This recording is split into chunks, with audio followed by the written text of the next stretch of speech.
So till now we have discussed about the way we will be proceeding. Our target is to come to this stage where we can describe the phasor diagram of a transformer, right? So इस topic को जब हमने start किया था तो मैंने explain किया था कि ये एक जेनरिक अप्रोच है जो हम यूज कर रहे हैं यहाँ पर। सबसे पहले हम ट्रांसफॉर्मर की वर्किंग और उसका बिहेवियर डिस्कस कर रहे हैं। पैरेलल में we are making a physical model, और फिजिकल मॉडल की हेल्प से हम उसका एक मैथमेटिकल मॉडल बना रहे हैं। That way, the complete analysis, the complete behavior and working of a transformer can be understood. तो पिछले क्लास में हमने डिस्कस किया था एक आइडियल ट्रांसफॉर्मर। आइडियल ट्रांसफॉर्मर के जो मेन कैरेक्टरिस्टिक्स हैं वो ये हैं कि उसका जो वाइंडिंग्स हैं दोनों में रेसिस्टेंस जो होगा दैट विल बी जीरो। जो कोर होगा it will be such that the cause and effect will be in same phase. तो कोर में जो कॉज है वो वाइंडिंग करंट है, and due to that current the flux is established in the core, right? So the current and the flux, they are in the same phase. In addition to this, there is no leakage of flux, yani primary side mein jo flux ban raha hai, whole of it will be linked to the secondary side and vice versa. इन सब का मतलब ये है कि जो power losses होंगे एक ideal transformer में, दे विल बी जीरो। इसके अलावा हमने मैथमेटिकल रिलेशनशिप्स देखे थे कॉज इफेक्ट के टर्म्स में। ये जो हमने वोल्टेज अप्लाई किया है V1, that is the original cause due to which a current flows which is I naught. I naught को हम कहते हैं नो लोड करंट। इसका मतलब ये है कि जो सेकेंडरी साइड है अभी वो ओपन है, there is no current in the secondary side. तो प्राइमरी साइड में जो करंट है उसको हम नो लोड करंट कहते हैं। तो आइडियल केस में this winding will act like an inductor, pure inductor, and this current will lag 90 degrees from the voltage.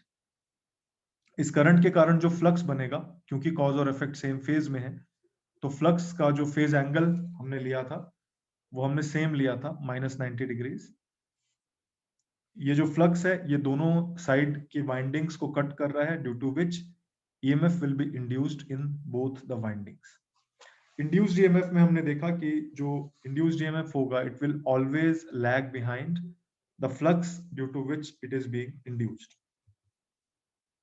इन सारी चीजों को हमने समराइज किया था एक फेजर डायग्राम में।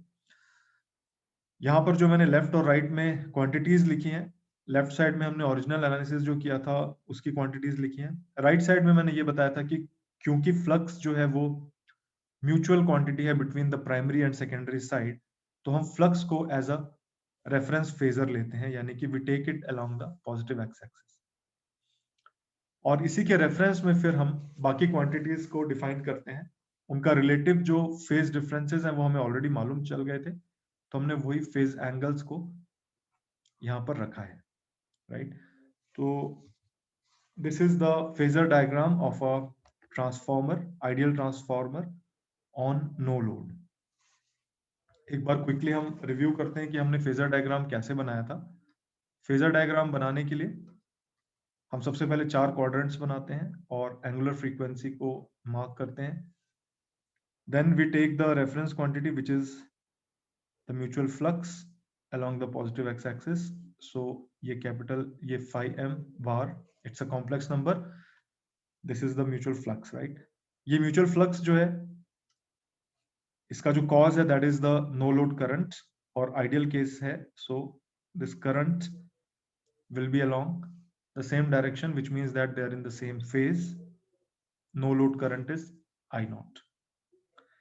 फ्लक्स के कारण ईएमएफ इंड्यूस हो रहा है both primary and secondary side में, और induced EMF irrespective of whether the case is ideal or real, induced EMF will always lag behind the flux by an angle of 90 degrees. इसलिए induced EMF को I am showing in the negative y axis. So primary side का induced EMF capital E1 bar और secondary side का induced EMF E2 bar.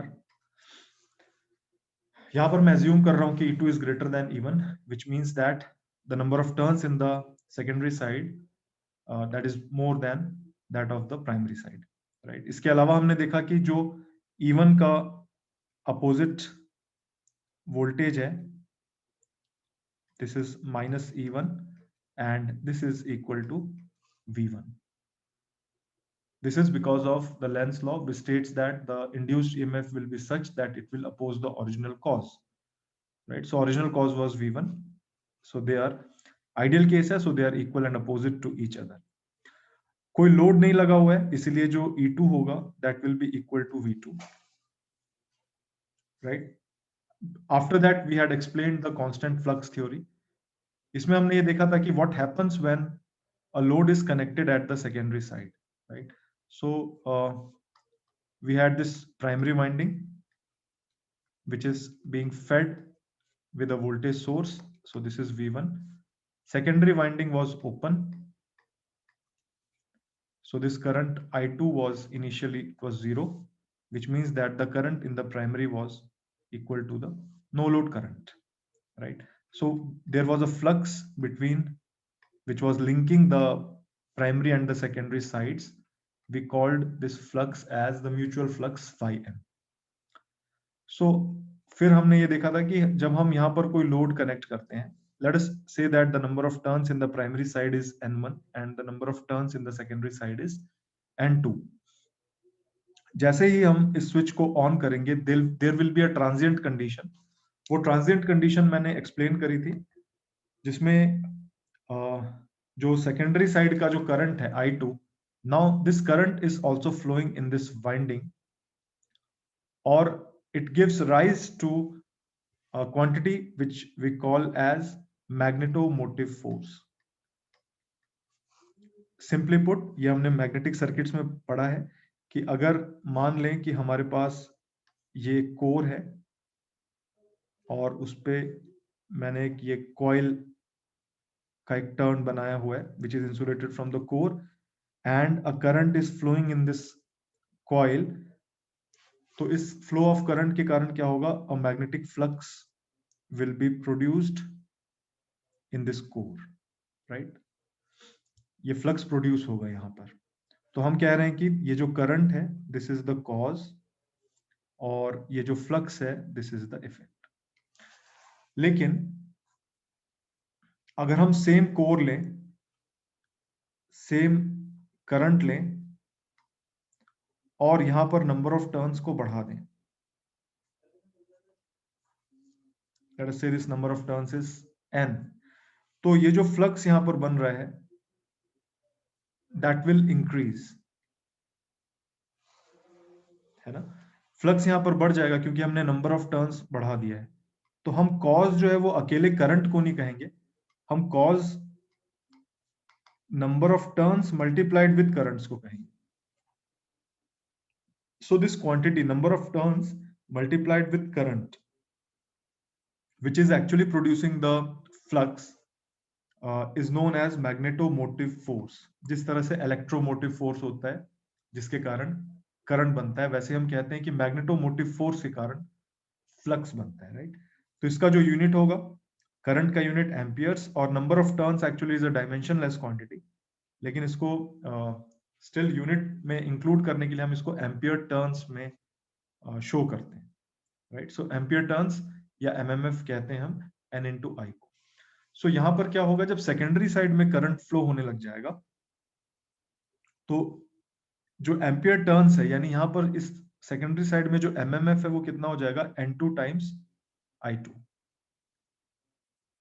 और ये MMF क्या करेगा, this will generate its own flux and the flux will be such that it will oppose the flux which was already there in the core. ये हमेशा oppose ही क्यों करेगा? Once again Lenz's law. Lenz's law states that the induced EMF will be such that it will oppose the cause. तो यहाँ पर secondary side में जो EMF induce हुआ था उसका रीजन था change in flux जो इसको लिंक कर रहा था, right? So it will oppose this flux. तो टेम्पोरली होगा ये कि ये जो फ्लक्स होगा ये थोड़ा सा कम हो जाएगा because it is facing opposition from the secondary winding. जब ये फ्लक्स कम होगा तो प्राइमरी साइड में जो इंड्यूस्ड ईएमएफ था वो इंड्यूस्ड ईएमएफ भी कम होगा, but because this voltage supplied voltage was constant और जो इंड्यूस्ड ईएमएफ है वो कम हो गया है, तो it will lead to increase in the current यानी आई नॉट में अब एक नया करंट ऐड हो रहा है जिसको हम कह रहे हैं I1 डैश। अब जब ये नया करंट ऐड हो जाएगा तो क्या होगा, प्राइमरी साइड में ये करंट, नया करंट प्राइमरी साइड में ऐड हुआ है तो ये पुराने वाले फ्लक्स को वापस सपोर्ट करेगा ताकि वो अपनी पुरानी वैल्यू पे आ जाए। सो ये जो थ्योरी है we call it as the constant flux theory. ये थ्योरी हमारे लिए समझना इंपॉर्टेंट है क्योंकि इसके हेल्प से we can calculate the amount of current I1 dash which will appear in the primary side. हमारा यहाँ पर टारगेट क्या है, इस करंट I1 डैश को कैलकुलेट करना। ठीक है, इसका कैलकुलेशन बहुत आसान है। I1 डैश के कारण जो MMF बनेगा प्राइमरी साइड में, that will be equal to I1 dash into N1। ये वाला MMF क्यों बना था, ये MMF इसलिए बना ताकि वो जो सेकेंडरी साइड का MMF जनरेट हुआ था उसको न्यूट्रलाइज कर सके। जब वो उसको न्यूट्रलाइज करेगा तभी ये फ्लक्स कांस्टेंट रह पाएगा। यानी कि इन दोनों के बीच में रिलेशनशिप क्या होगा, the magnitudes of these two MMFs will be equal। N2 I2 को न्यूट्रलाइज करने के लिए ये नया करंट I1 डैश अपीयर हो रहा है प्राइमरी साइड में, which is in addition to the no load current, right. तो मैग्नीट्यूड के टर्म्स में ये दोनों इक्वल होंगे तभी वो न्यूट्रलाइज होगा, और न्यूट्रलाइज करने के लिए ये इक्वल और अपोजिट होने चाहिए। सो N2 I2 और I1 dash into N1 will be equal and opposite to one another, which means that you know the value of this current and you also know its phase angle, है ना। Phasor diagram में हम इसको easily show कर सकते। So this will be equal to minus N2 by N1 into I2। ये जो quantity है N2 by N1, आप बहुत सारे बुक्स में देखोगे they call it as the transformation ratio, generally represented with small a। ठीक है, so I am once again drawing this diagram of an ideal transformer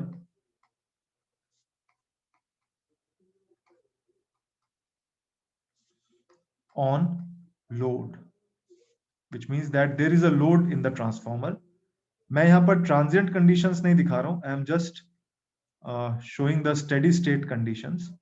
So this is the primary winding, this is the source, this voltage is V1 bar, sinusoidal है ये, this current is I1 bar, primary side का current है, और ये current दो currents के addition से बनता है, एक है नो लोड करंट और एक है I1 डैश करंट।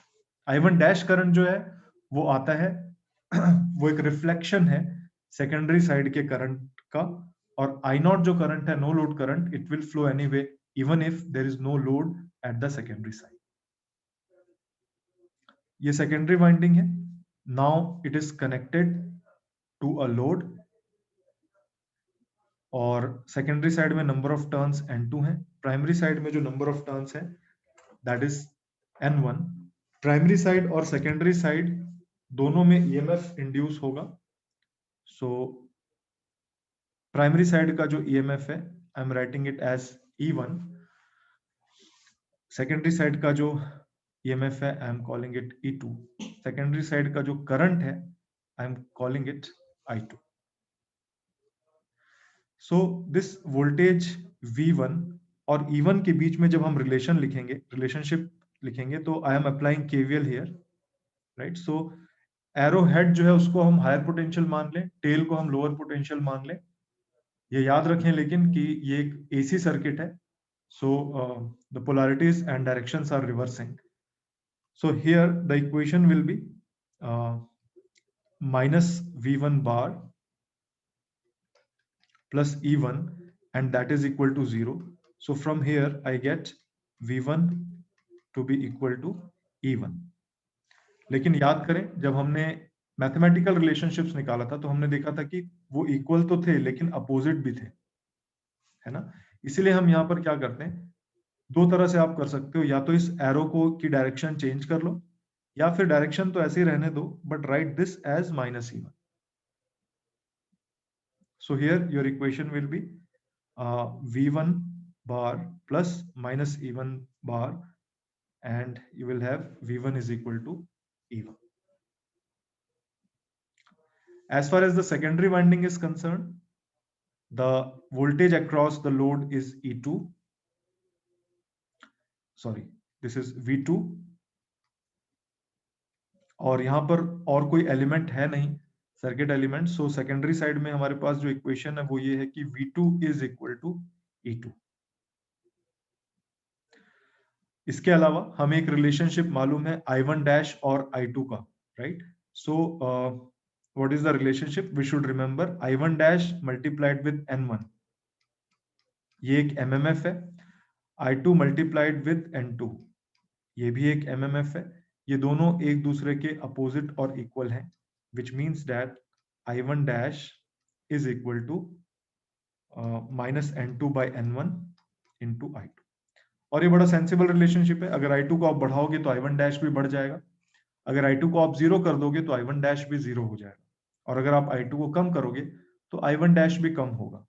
तो प्राइमरी साइड कि जो वाइंडिंग है उसमें जो करंट फ्लो हो रहा है, net current, that will always depend on the current which is flowing in the secondary side, right. और इसके अलावा हमें एक रिलेशनशिप मालूम है, वो क्या है, I1 is equal to I0 plus I1 dash.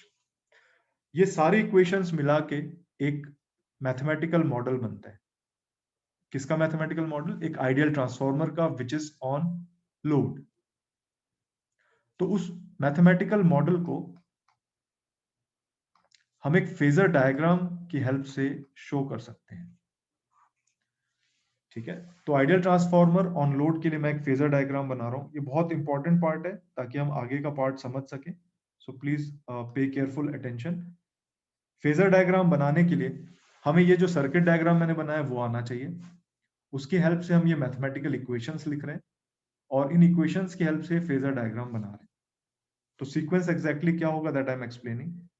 सबसे पहले हमने 4 क्वाड्रेंट्स बनाए और एंगुलर फ्रीक्वेंसी को हमने मार्क कर दिया।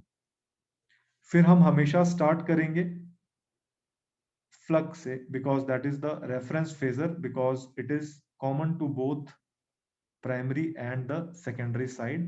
So this is mutual flux phi m bar।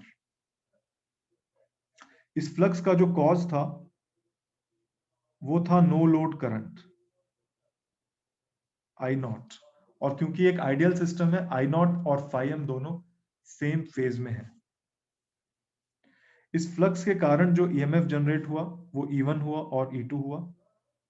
वो हमेशा लैग करेंगे फ्लक्स से by an angle of 90 degrees, इसीलिए उनको हम बना रहे हैं नेगेटिव y एक्सिस में with the assumption that E2 is more than E1, so both the EMFs are shown here।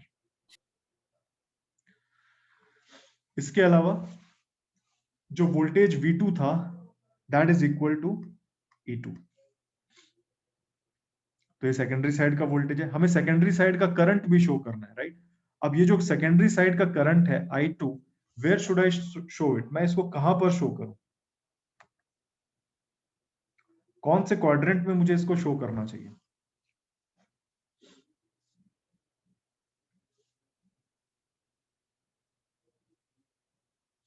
देखो मैंने पहले बताया था आपको कि ये एक एसी लोड है, राइट। एसी लोड है तो सारी पॉसिबिलिटीज हैं, I2 और V2 सेम फेज में भी हो सकते हैं, I2 लैग भी कर सकता है और I2 लीड भी कर सकता है। तो अभी हम एज्यूम कर लेते हैं कि I2 लैग कर रहा है। I2 अगर लैग कर रहा है V2 से तो I2 will be somewhere here. Of course angle में change, but I am marking I2 here, ठीक है। तो यहां पर क्या हो रहा है, V2 जो है उससे I2 लैग कर रहा है, इसका मतलब वो जो लोड है वो किस तरह का लोड है, we call it a lagging load, which means that the current is lagging behind the voltage।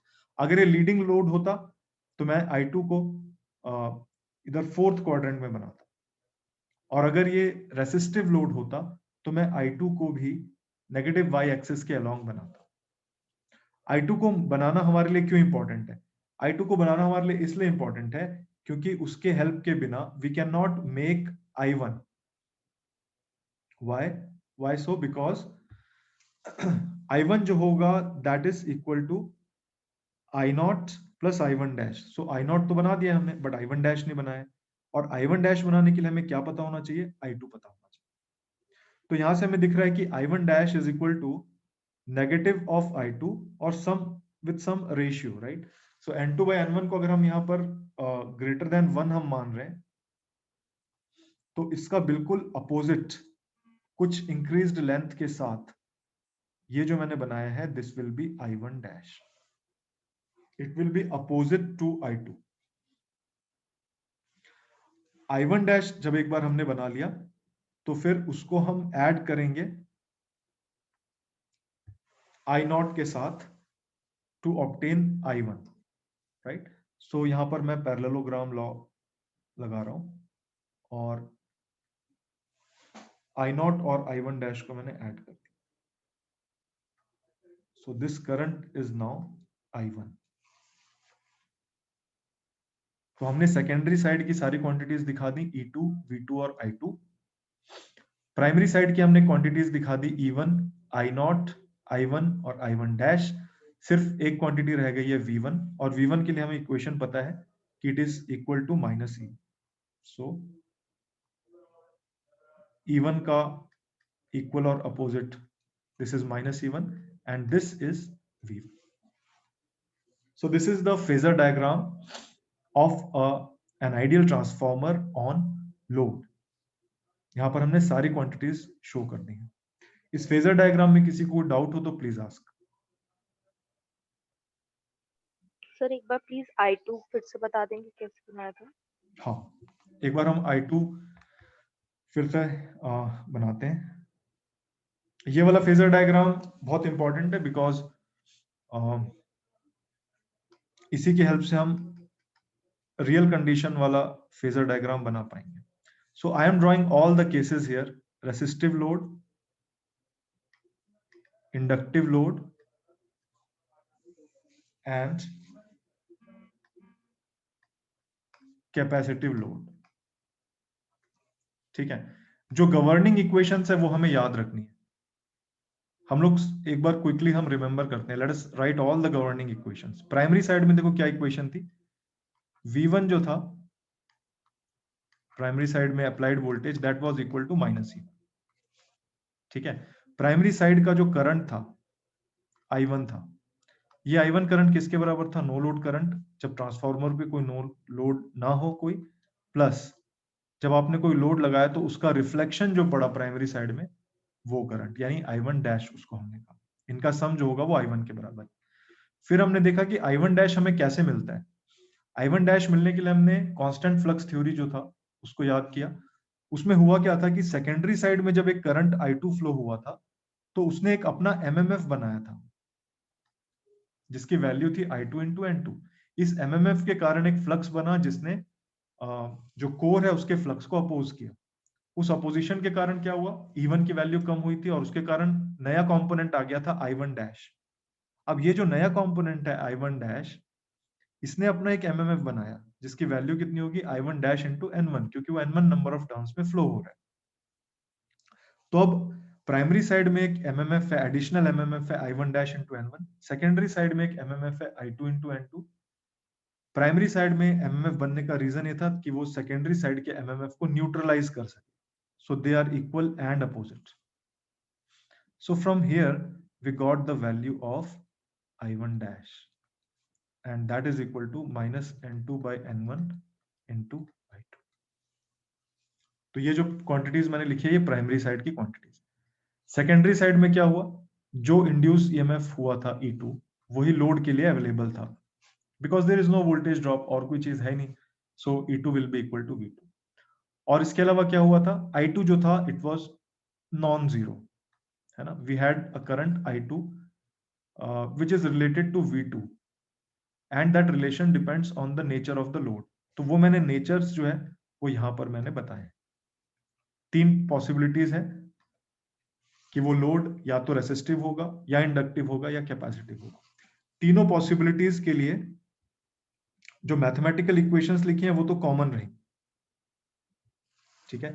तो रेसिस्टिव लोड है अगर, तो I am drawing the phasor diagram. इसमें आप फेजर डायग्राम में ये भी ध्यान रखें कि मैं किस सीक्वेंस में इस फेजर डायग्राम को बना रहा हूं, ठीक है। सो सबसे पहले मैंने 4 क्वाड्रेंट्स बनाए, मैंने एंगुलर फ्रीक्वेंसी को मार्क किया, उसके बाद सबसे पहले मैंने रेफरेंस फेजर बनाया जो प्राइमरी और सेकेंडरी दोनों के लिए कॉमन है। So this is the mutual flux phi m. इसके बाद मैंने म्यूचुअल फ्लक्स फाई एम जो है उसका जो कॉज था वो मैंने बनाया यहाँ पर। उसका कॉज क्या था? नो लोड करंट था, that is I not, right. उसके बाद मैंने इस फाइम के जो इफेक्ट्स थे वो बना लिए। फाइम के जो इफेक्ट्स होंगे वो क्या होंगे? Induced EMF E1 and E2, and both of them will lag behind the flux by an angle of 90 degrees. तो मैंने यहां पर ये बना लिए E1 और E2। इसके बाद हम क्या करेंगे? हमेशा हम सेकेंडरी साइड से चालू करेंगे। सेकेंडरी साइड से इसलिए चालू करेंगे क्योंकि हमें लोड मालूम है ना, हमने लगाया वो लोड हमें मालूम है। तो यहां पर हमें पता है कि लोड कैसा है? रेसिस्टिव। तो हम सेकेंडरी साइड की क्वांटिटीज को पहले यहां पर मार्क कर लेते हैं। So the load is resistive and this E2 is equal to V2। तो सबसे पहले तो मैंने वोल्टेज को मार्क कर लिया, इसी डायरेक्शन में होगा। रेसिस्टिव लोड है मतलब कि I2 will be in same phase with V2, है ना। I2 will be in same phase. तो अगर V2 नेगेटिव वाई एक्सिस में है तो I2 भी नेगेटिव वाई एक्सिस में होगा। तो दिस इज I2। तो ये सेकेंडरी साइड की चीजें होंगी, V2 और E2 और I2, राइट। फिर हम प्राइमरी साइड में जाते हैं। प्राइमरी साइड में हमें क्या क्या मार्क करना है? सबसे पहले हमें मार्क करना है करंट I1। I1 मार्क करने के लिए क्या पता होना चाहिए? I0 हमें पता है, I1 डैश भी पता होना चाहिए। तो फिर हम बनाते हैं I1 डैश। पहले I1 डैश जो होगा वो I2 से बिल्कुल अपोजिट होगा। तो I2 जो है वो नेगेटिव वाई एक्सिस में है, तो I1 डैश कहाँ आएगा? पॉजिटिव एक्स एक्सिस में आएगा, सॉरी पॉजिटिव वाई एक्सिस में आएगा with some change in the magnitude. तो वो मैं N2 by N1 को मैंने ग्रेटर देन 1 लिया है। So this will be equal to I1 dash. I1 dash को अब हम ऐड करेंगे I0 के साथ। तो मैंने ये पैरेललोग्राम लॉ यूज किया, इनको आपस में ऐड कर दिया। So this current is now I1, sorry this is I1, ठीक है। अब एक क्वांटिटी यहां पर रह गई है प्राइमरी साइड की, वो है V1। तो V1 क्या होगा? इक्वल टू माइनस E1 है वो। So I am drawing this voltage V1। तो E1 का equal and opposite somewhere here, let us say this is minus E1, so this voltage is V1। तो ये जो मैंने बनाया है, this is the phasor diagram of an ideal transformer on resistive load। Load के हिसाब से फेजर डायग्राम चेंज होगा, लेकिन ये mathematical equations will not change. Inductive load के लिए भी मैंने बनाया था। Let us make it for a capacitive load just so that you remember the sequence। So these are the 4 quadrants. This is the angular frequency. I start with the flux along the positive x-axis. So this is mutual flux phi m. The cause of this mutual flux is I naught. It will be in the same phase. The effect of this mutual flux will be E1 and E2. Then quantities of the secondary side. So V2 is as good as E2, दोनों equal हैं। Load अब capacitive है। Capacitive load है मतलब ये जो current होगा I2, it will lead the voltage V2। तो अगर V2 जो वोल्टेज है, अगर उसको हम मार्क कर रहे हैं नेगेटिव वाई एक्सिस में, तो जो करंट I2 होगा वो उससे लीड कर रहा है। So it will come here in the fourth quadrant, this current is I2। ये मैंने कोई भी एक रैंडम सा एक एंगल लेके उसको बना दिया, ठीक है। तो ये सेकेंडरी साइड की क्वांटिटीज होंगी। प्राइमरी साइड की क्वांटिटीज, सबसे पहले I1 को मार्क करने के लिए हमें I0 चाहिए जो कि है, और I1 डैश चाहिए। तो I1 डैश के लिए मैं I2 का अपोजिट एक फेजर मैंने बनाया with some change in the length, and this is I1 dash. और हम I0 और I1 डैश को हम ऐड करेंगे यूजिंग पैरेललोग्राम लॉ. सो ये जो करंट हमें मिल रहा है इनको ऐड करके this current is I1, right. जो वोल्टेज V1 है that is equal to minus E1. So E1 जो फेजर था उसका इक्वल और अपोजिट फेजर मैंने बनाया minus E1 and this is V1. तो ये जो मैंने ग्रीन कलर से बनाया this is the phasor diagram of an ideal transformer with capacitive load. So now if you have any doubts, please ask. This is the phasor diagram for an ideal transformer when the load is inductive.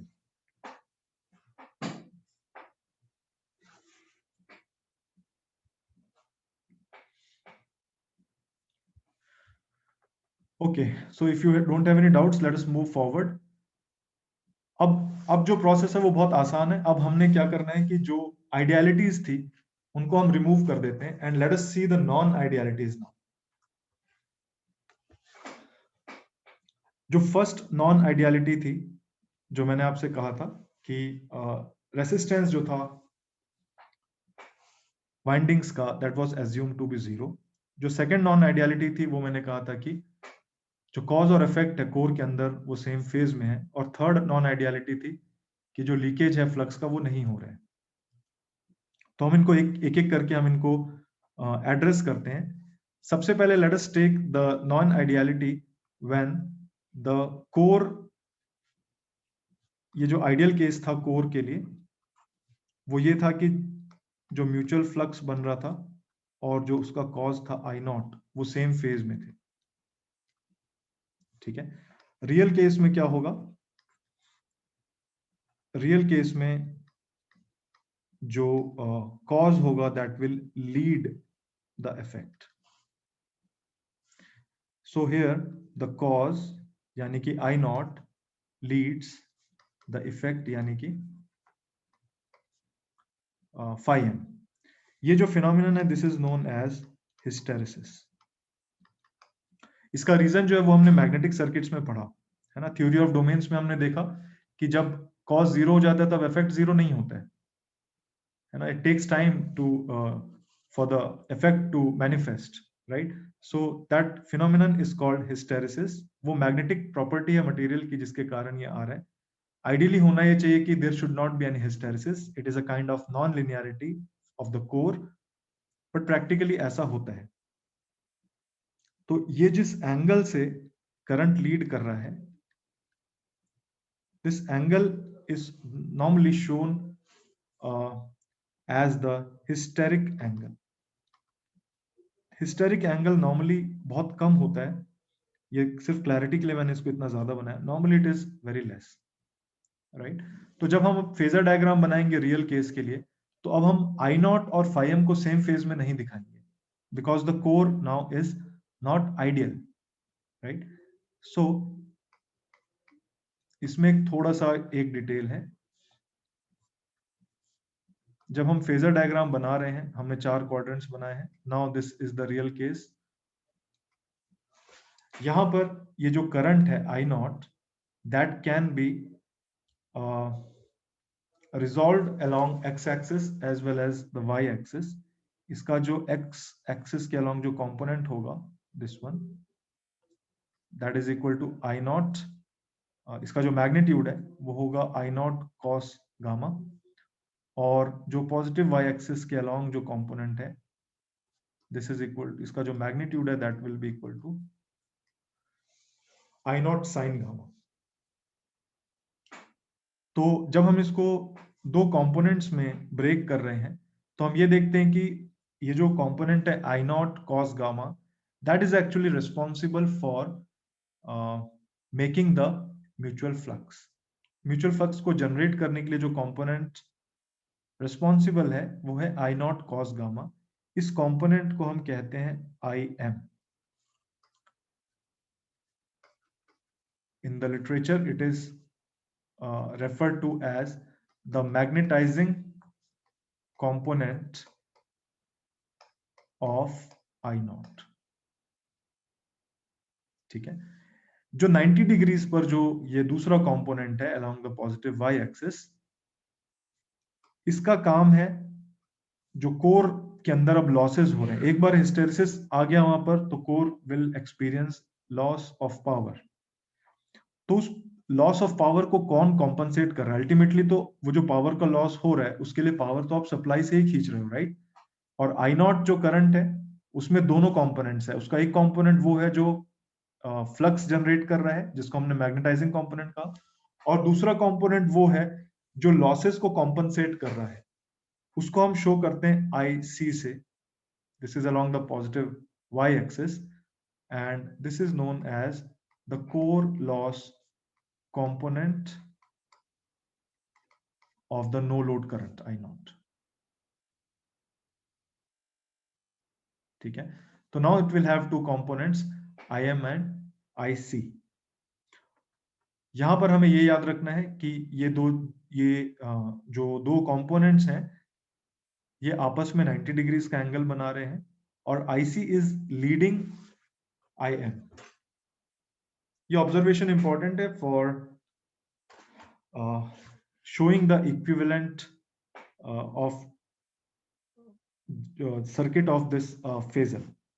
ठीक है, तो जब मैं जब इसको equivalence से show करूंगा तो मैं क्या करूंगा? सबसे पहले तो मैं यहां पर एक आइडियल ट्रांसफॉर्मर बनाऊंगा। This is the symbol of an ideal transformer. हमें सिर्फ ये याद रखना है कि ये जो सिंबल हम यूज कर रहे हैं ये सिर्फ एक आइडियल ट्रांसफॉर्मर का सिंबल है। इसका काम क्या है? इसका काम सिर्फ इतना है कि यहां पर जो वोल्टेज है और यहां पर जो वोल्टेज है उन दोनों के बीच में एक रेशियो मेंटेन करना जो इनके नंबर ऑफ टर्न्स पे डिपेंड करता है। ठीक है, सो इसका काम सिर्फ इतना है कि E1 by E2 is equal to N1 by N2। तो ये सबसे पहले मैंने आइडियल पार्ट जो था बनाया। मैंने फर्स्ट स्लाइड में जब हमने देखा था कि हम क्या कर रहे हैं उसमें मैंने आपको बताया था we are making a physical model, right? यानी कि representation of the behaviour with the help of idealised components. तो पहला आइडियलाइज्ड कंपोनेंट मैंने लिया एक आइडियल ट्रांसफॉर्म। अब इस आइडियलाइज्ड कंपोनेंट में हम दूसरे आइडियलाइज्ड कंपोनेंट्स को ऐड करेंगे ताकि ओवरऑल बिहेवियर जो है ट्रांसफॉर्मर का हम देख सकें। तो मैं जो सबसे आसान जो चीजें हैं पहले वो कर देता हूँ, कोर लॉस पे मैं बाद में आता हूँ। ये दोनों वाइंडिंग्स का कुछ रेसिस्टेंस होगा वो मैंने यहां शो कर दिया। प्राइमरी साइड के रेसिस्टेंस को मैंने कहा स्मॉल r1, सेकेंडरी साइड के मैंने रेसिस्टेंस को कहा स्मॉल r2। क्या आप जब किसी ट्रांसफॉर्मर को खोलेंगे तो उसके अंदर आपको एक रेसिस्टेंस कनेक्टेड ऐसा दिखाई देगा? नहीं दिखाई देगा। ये जो मैं बना रहा हूं ये सिर्फ एक सर्किट डायग्राम बना रहा हूं which can explain the working of an actual transformer. तो आइडियल ट्रांसफॉर्मर में अगर हम एक ऐसा रेसिस्टेंस ऐड कर दें प्राइमरी साइड में तो उसका जो बिहेवियर होगा वो रियल ट्रांसफॉर्मर जैसा होगा। That is all I am doing here.